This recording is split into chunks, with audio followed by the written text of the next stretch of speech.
নমস্কার, শুভ সন্ধ্যা বন্ধুরা। বনি পিসির বিড়ালের অবশিষ্টাংশ শুনবার জন্য নিশ্চয়ই অপেক্ষা করে আছেন। মনে আছে সেই চারিদিকে কুমির এবং ওপরে একটি সেতুর উপর দিয়ে সাবধানে আমি হাঁটছি। বুঝতেই পারছেন একটু মনোসংযোগ হারিয়ে ফেললে কী বিপদই না ঘটতে পারে।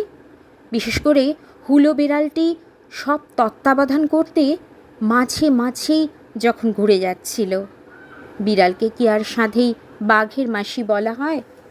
তবে একটা কথা বলতেই হবে, মিস্টার অ্যান্ড মিসেস মুখার্জির অতি আদরে প্রায় বাঁদর হয়ে যাওয়া তার মার্জার পরিবারটির অহংকার যেন দিন দিন বাড়ছিল। হুলোটির চেহারা দেখে সত্যিই ভয় পেয়ে যেতে হয়। আর দুধ সাদা বিড়ালিনী যেন চোখ খুলতেও দ্বিধাবোধ করে, এতটাই অলস। আর আমি মনে মনে ভাবছি, হে ধরনী দ্বিধা হও। কথা বলতে বলতেই দেখি হুলো আবার এসে ফ্রিজ খুলে দুধ, রান্না করা ছোট মাছের তরকারি ইত্যাদি টেস্ট করে বাকিটা তার সহধর্মিনীর জন্য সযত্নে রেখে যাচ্ছিল।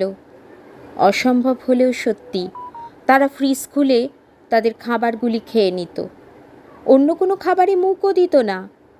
তাদের জন্য বনি পিসির পরিচারিকা বাজার থেকে মেটে, ছোট মাছ ও দুধ ইত্যাদি নিয়ে আসতো। মাঝে মধ্যে তাদের আদর যত্ন দেখে নিজের মনুষ্য জন্মের প্রতি হাহুতাশ করতাম। বনি পিসির গা ঘেঁষে থাকতো তারা। এইটা তারা অবশ্য শীতের সময় বিশেষ পছন্দ করত। আর সাংস্কৃতিক দিকটাকে তাদের একেবারে অগ্রাহ্য করা যায় না।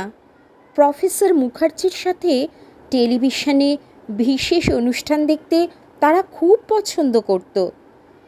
তবে তাদের এই সুখের জীবনে হঠাৎ করেই যেন কালো মেঘের ছায়া নেমে এলো। বনি পিসিদের অর্থাৎ আমাদের বাড়িটি ছিল অনেক পুরনো।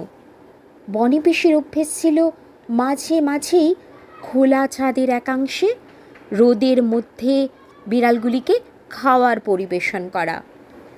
কিন্তু এই অভ্যেসই তার কাল হয়ে দাঁড়ালো। বিপদ যে এভাবে আসবে তা বোধহয় কেউ ভাবতে পারিনি।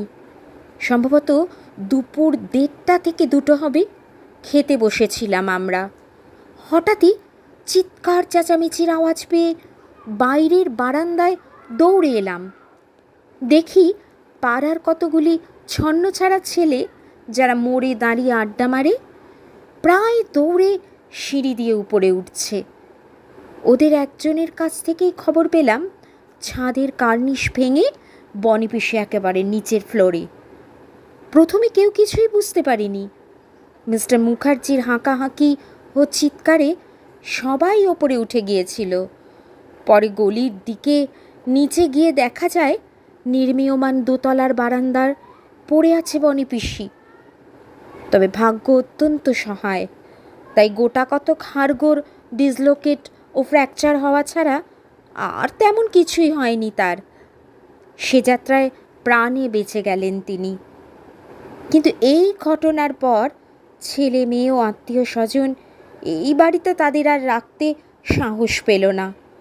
তাই নার্সিংহোম থেকেই বনি পিসিরা চলে গেলেন সোজা তাদের নতুন ঠিকানায়। কিন্তু হুলো আর তার পরিবারের কি হবে? তারাও অবশ্য তাদের আস্তানা পরিবর্তন করতে বাধ্য হলো এবার। হেথা নয়, হেথা নয়, অন্য কোথা, অন্য কোনখানে। ভাবটা এমন, আগেই চলে যেতে পারতাম অবস্থাপন্ন পালেদের বসেদের বাড়ি।